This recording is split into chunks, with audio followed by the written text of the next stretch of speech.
నమస్తే కడప వార్త. Tirupati superintendent of పోలీసుగా నియమించబడి అక్కడ ఉన్నటువంటి అల్లర్లని ఎంతో సమర్థవంతంగా అణచివేసి ప్రశాంతతకి మారుపేరుగా తిరుపతిని తీర్చిదిద్ది అక్కడ నుంచి బదిలీపై కడప జిల్లా ఎస్పీగా వచ్చినటువంటి హర్షవర్ధన్ రాజు గారు ఈరోజు వారితో ప్రత్యేక ఇంటర్వ్యూని కడప వార్త ప్రేక్షకులకు అందజేస్తున్నాం. సో గాంజా గురించి అయితే మనం ప్రధానంగా ఎన్ఫోర్స్మెంట్ మీద కాన్సన్ట్రేషన్ పెట్టాలి. రెండు, ఏదైతే అవేర్నెస్ అంటే కాలేజెస్లో కావచ్చు, స్కూల్స్లో కావచ్చు, దీనికి సంబంధించి అవేర్నెస్ క్రియేట్ చేసేదానికి కూడా మనం ఎఫర్ట్స్ చేయాలి. ఎన్ఫోర్స్మెంట్కి సంబంధించి మనం ప్రధానంగా ఎక్కడైతే మీరు అన్నటువంటి కాలేజెస్ కావచ్చు, ఏరియాస్ కావచ్చు, ఆ ఏరియాస్లో మనం టీమ్స్ని పంపించి అక్కడ బాగా ఏరియా డామినేషను, కొంచెం విజిబుల్ పోలీసింగ్ ఉండేలా చూడటం నెంబర్ 1. నెంబర్ 2, ఈ బిజినెస్లో ఉన్నటువంటి ఈ పెడ్లైట్స్, మనకు తెలిసిన నోన్ అక్యూజ్డ్ ఎవరైతే ఉన్నారో వాళ్ళందరినీ పిలిచి వాళ్ళని వార్న్ చేయటం, వాళ్ళని కౌన్సిల్ చేయటం, వాళ్ళ మీద సఫిషియెంట్ వాచ్ పెట్టడం. తర్వాత మూడో విషయం ఏంటంటే ఇక ఈ కాలేజెస్లోకి వెళ్ళి వాళ్ళకి మనం అవేర్నెస్ క్రియేట్ చేసేలా చూడటం. సో దీనికోసం ఇదివరకే గవర్నమెంట్ రాగానే మనకు 100 days యాక్షన్ ప్లాన్ ఒకటి తయారు చేసుకోమని చెప్పారు. దానికి సంబంధించి అన్ని జిల్లాల్లో కూడా అది ఒక 100 days యాక్షన్ ప్లాన్ చేస్తున్నారు. దాంట్లో ఇప్పుడు నేను చెప్పిన విధంగా అవేర్నెస్ ప్లస్ ఎన్ఫోర్స్మెంట్ రెండు ఉండే విధంగా చేశారు. అయితే ఇక్కడికి వచ్చిన తర్వాత ఆ యాక్షన్ ప్లాన్కి సంబంధించి మళ్ళీ ఒకసారి రివ్యూ చేసుకొని ఈ ఏవైతే మనం మెజర్స్ తీసుకోవాలో దాన్ని తీసుకునే విధంగా ముందుకెళ్తాం. అయితే ఇక్కడ మన జిల్లాలో మనము ఈ గాంజా కోసం అని చెప్పి స్పెషల్గా ఒక టాస్క్ ఫోర్స్ లాగా, అంటే ఒక ఎక్స్క్లూజివ్ డెడికేటెడ్ టీం పెట్టుకున్నాం. దాదాపు 20 మందిని ఫామ్ చేశాను. దాంట్లో 10 మంది ఏఆర్ వాళ్ళని పెట్టుకున్నాము, తర్వాత 6 మంది సివిల్, 4 ఎస్సీబీ వాళ్ళు పెట్టుకుని 20 మంది ఇంకా ఎక్స్క్లూజివ్, ఇంకా వాళ్ళకి వేరే పని ఏం లేదు, ఓన్లీ గాంజా అంతే.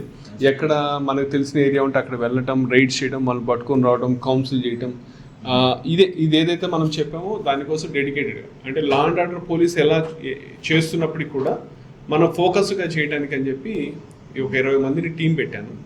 ఒక ఇన్స్పెక్టర్ అధికారిని, స్థాయి అధికారిని, ఒక ఎస్ఐ స్థాయి అధికారిని కూడా ఇద్దరిని పెట్టి 2 టీమ్స్గా చేసి మ్యాక్సిమం అన్ని ఏరియాస్ కవర్ చేసే విధంగా చేద్దామని, అదొకటి కొత్తగా తీసుకున్నటువంటి మెజర్.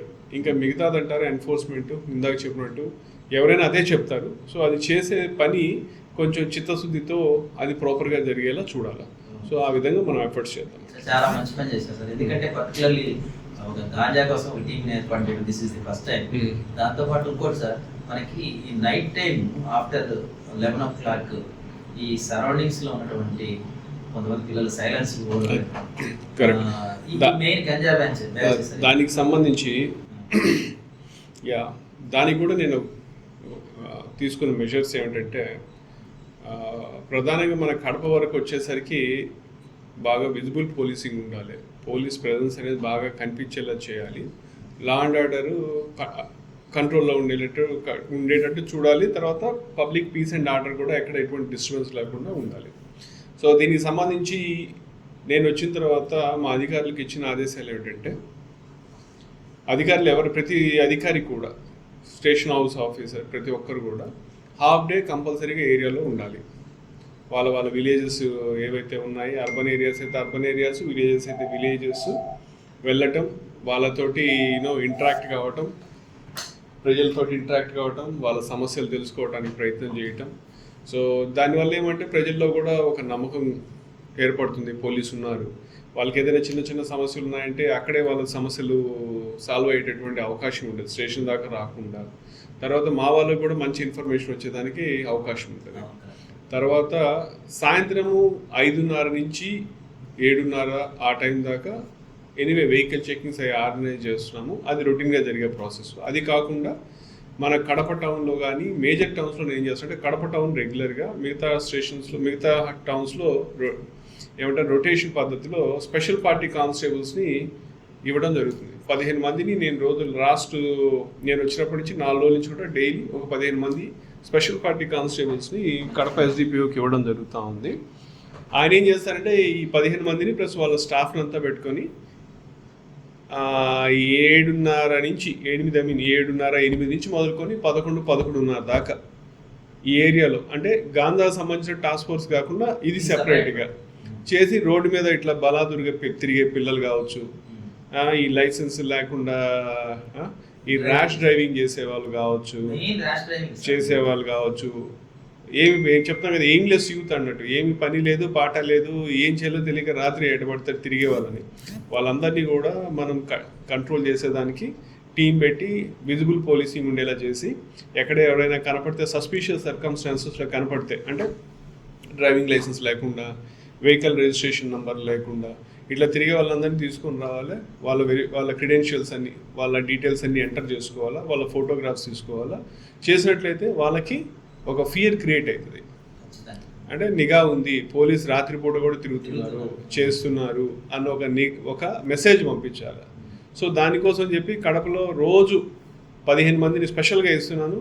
అట్లాగే ఇంకొక 10 మందిని సబ్ డివిజన్స్, వేరే అదర్ సబ్ డివిజన్, జమ్మలమడుగు కావచ్చు, మైదుగూరు కావచ్చు, ప్రొద్దుటూరు కావచ్చు, ఒక్కొక్క రోజు ఒక్కొక్క చోట పోయి ఇదే ఎక్సర్సైజ్ అక్కడ చేసే విధంగా కూడా చేస్తున్నాం అనమాట. సో ఇది ఒక ఎక్సర్సైజ్. తర్వాత ఇంకొకటి ఏమంటే, మీరు చూసినట్లయితే మొన్న ఈ మధ్య కడప కావచ్చు, మొత్తం అన్ని టౌన్స్లో కూడా మన నైట్ బీట్ కానిస్టేబుల్స్, లేకపోతే బీట్ ప్యాట్రోలింగ్ వెహికల్స్, రక్షక్స్ ఏవైతే ఉన్నాయో వాటితోటి ఒక ఎక్సర్సైజ్ చేస్తున్నాము. ఏమంటే అన్ని ఉన్న వెహికల్స్ అన్నీ కూడా 9 o'clockకి ఒక చోట గ్యాదర్ అయ్యి, ఒక 10 రక్షక్స్, ఒక 15 బ్లూ కోల్డ్స్, మొత్తం అన్ని పోలీస్ వెహికల్స్ కంప్లీట్గా సైరన్ వేసుకుంటూ 9 నుంచి 11:30 దాకా మొత్తం టౌన్ అంతా తిరగటం. ఇది మీరు గమనించలేదా? చేసాం యాక్చువల్లీ మొత్తం 2 days బ్యాక్ జరిగింది, ఇక్కడ జరిగింది, జమ్మలమడుగు, ప్రొద్దుటూరు, ప్రతి చోట చేసాం. సో అదేంటంటే మొత్తం టౌన్ అంతా కంప్లీట్గా అవుట్స్కట్స్ ప్లస్ టౌన్ ఏరియా అంతా కూడా ఉన్న 15 వెహికల్స్, రక్షక్స్, బ్లూ కోల్డ్స్ అన్నీ కలిపి తిరగాలి. సో దట్ దాంతో ఏంటంటే నైట్ టైము ఇంతమంది పోలీస్ కాన్ఫరెంట్ పనిచేస్తున్నారనేది ప్రజలకు తెలుస్తుంది, నెంబర్ 1. నెంబర్ 2, ఎవరైతే ప్రాపర్టీ అఫెండర్స్ వాళ్ళు ఉన్నారో వాళ్ళకి కూడా ఒక ఫియర్ ఉంటుంది, ఇంతమంది పోలీస్ ప్రెజెన్స్ ఉంది. మాకు అంతమంది మామూలు జనరల్గా ఏమంటారు, బీట్ కానిస్టేబుల్ ఉంటారు, హోంగార్డ్ ఉంటారు, వాళ్ళు బైక్ వేసుకొని పోతూ ఉంటారు. సో వాళ్ళు ఉన్నది లేని ప్రెజెన్స్ ఎవరికి తెలియదు. అయితే తిరగడం వల్ల మొత్తం వాళ్ళు ఎక్కడైనా తగిలితే చేస్తే అన్నట్టు, కానీ ఇంతమంది ఫోర్సు ఈ టైంలో తిరగడం వల్ల ఇంకా దానికి ఇంకా ఎఫెక్ట్ ఉంటుందని చెప్పి ఈ విధంగా మొత్తం టౌన్ చేస్తాం. ఇది ఒక్కరోజు చేసే కాదు, దీన్ని ఏం చేస్తామంటే నెల అంతటా కూడా 15 రోజులకు ఒకసారి ఒక్కొక్క డివిజన్లో ఒక్కొక్క టైంలో అట్లా చేస్తూ దాన్ని ప్రాపర్గా ఆర్గనైజ్ చేద్దాం. అది ఇన్స్టిట్యూషనలైజ్ చేస్తాం, ఖచ్చితంగా అది రెగ్యులర్గా జరిగేలా చేస్తాం. సో దీన్ని ఏం చేస్తామంటే మళ్ళీ కేవలం నైట్కే పరిమితం కాకుండా తెల్లారి 4:30 నుంచి 7 దాకా, ఒకసారి రాత్రి చేస్తే ఇంకోసారి పగలు. సో తెల్లారి 4:30 నుంచి మొదలుకొని 7 గంటల దాకా వృద్ధులు, ఆడవాళ్ళు, పెద్దవాళ్ళు ఈ వాకింగ్లకి బయటికి రావచ్చు, పాల కోసం బయటికి రావచ్చు, ఈ వేరే అవసరాల కోసం బయటికి రావచ్చు, అట్లే మార్కెట్ ఏరియాలో యాక్టివిటీ కావచ్చు. ఆ టైంలో కూడా వాళ్ళకి భరోసా కల్పించే విధంగా మనం మార్నింగ్ కూడా ఈ విధంగా ఆర్గనైజ్ చేసి మళ్ళీ ఆ వెహికల్స్ అన్నీ వచ్చి చేసి ప్యాట్రోలింగ్ తిరుగుతూ, గస్తీ తిరుగుతూ ఒక ఇంపాక్ట్ క్రియేట్ చేసేదానికి ప్రయత్నం చేస్తున్నాము. సో ఇవి చేయటం వల్ల ఖచ్చితంగా ఎంతలైనా ఈ పబ్లిక్ న్యూసెన్స్ అంతా కంట్రోల్లోకి వస్తుందని నా ప్రగాఢమైన నమ్మకం. ఎందుకంటే ఇది నేను తిరుపతిలో చేశాను, తిరుపతిలో కూడా బాగా అట్లాగే చేయటం వల్ల రోజు 30 మంది 40 మందిని పట్టుకుని రావడం వల్ల రాను అసలు నైట్ రోడ్ల మీద తిరిగే వాళ్ళు తగ్గిపోయింది, లేకుండా అయిపోయింది. ఈవెన్ మాకు నైట్ టైం 100 న్యూసెన్స్ కాల్స్ రావడం కూడా తగ్గిపోయింది. కొన్ని స్టేషన్స్కి అయితే 2 రోజులు 3 రోజులు అసలు ఒక్క కాల్ కూడా రాకుండా ఉండే న్యూసెన్స్ కాల్ అట్లా. సో ఇది అయితే ఏంటంటే మనం అనుకున్నట్టు ఖచ్చితంగా కంటిన్యూస్గా జరిగేటట్టు చూడాలా, ఆ విధంగా చేస్తాం. ఇది ఒకటి పబ్లిక్ న్యూసెన్స్ గురించి.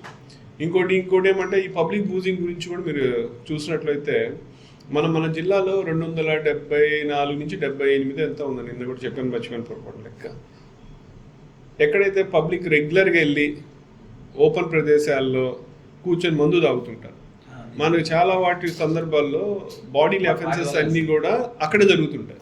గొడవలు అవుతుంటాయి, ఒకరినొకటి కొట్టుకోవడం, ఒకరినొకటి పొడుచుకోవడం, చాలా వరకు అలాంటి ప్లేస్లో జరుగుతాయి. సో అలాంటి 274 ప్లేసెస్ ఐడెంటిఫై చేసాం.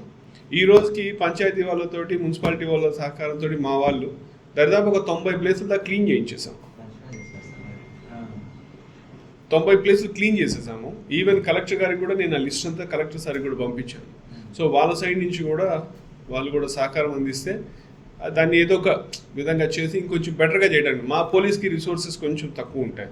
అదే కలెక్టర్ సార్ కూడా దానికి కోఆపరేషన్ ఇచ్చారనుకోండి, ఇవన్నీ శుభ్రం చేయించగలిగి అక్కడ పబ్లిక్ న్యూసెన్స్ లేకుండా చేయగలిగితే చాలా వరకు మనకి బాడీలీ అఫెన్సెస్, ఈ కొట్టుకునే కేసులు, పొడుచుకునే కేసులు తగ్గేదానికి అవకాశం ఉంటుంది.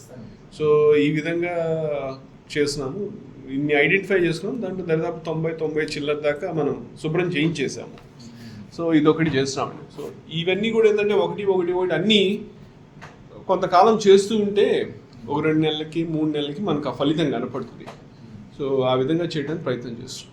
అది కాకుండా సార్ ఇంకోటి మిస్సింగ్ కేసెస్ ఉన్నాయి సార్, వాటి మీద మిస్సింగ్ కేసెస్ ఎనీవే మనకు అవి ఎప్పటికప్పుడు అవుతూ ఉంటాయి. మనం ఎప్పటికప్పుడు ఎఫర్ట్స్ చేస్తూ ఉంటామండి. మన జిల్లాలో ఇప్పటిదాకా ఓన్లీ 65 మంది ఇంకా మిస్సింగ్ కేసెస్ ట్రేస్ కావాల్సి ఉన్నాయి. మిగతా కేసెస్ అన్నీ కూడా ట్రేస్ అయ్యి దానికి మన ప్రభుత్వం కూడా దానిపైన ఇంపార్టెన్స్ ఇచ్చి ఎప్పటికప్పుడు ఇన్స్ట్రక్షన్స్ ఇస్తున్నారు. ఈవెన్ మనం కూడా చేస్తాం. ఎప్పుడు కూడా సహజంగా ఎప్పుడు మిస్సింగ్ కేసెస్ మీద ఉమెన్ కావచ్చు, చైల్డ్ కావచ్చు, పోలీస్ ఎప్పుడు సీరియస్గానే స్పందిస్తుంది, సీరియస్గానే చేస్తుంది అది. కానీ ఇంకా ఎక్కడెక్కడైనా పెండింగ్ కేసెస్ ఉంటే అవి కూడా ఖచ్చితంగా చేయడానికి ప్రయత్నం చేస్తాం. ఓకే సార్, పోలీసుల మీద నమ్మకం కలగడానికి మామూలుగా గతంలో పోలీసుల మీద నమ్మకం లేదు వాస్తవం, కలగడానికి ఇంకా ఏమేమి చేయించారు? కలగటానికంటే ఏం లేదండి, మేము జుడిషియస్గా ఉండాలా, ఏదైతే రూల్ ఆఫ్ లా ఉందో అది పాటించాలా. ఆ పార్టీకి ఈ పార్టీకి అని కాకుండా పార్టీలకు అతీతంగా మా ఉద్యోగ ధర్మం మేము నిర్వర్తించాలా.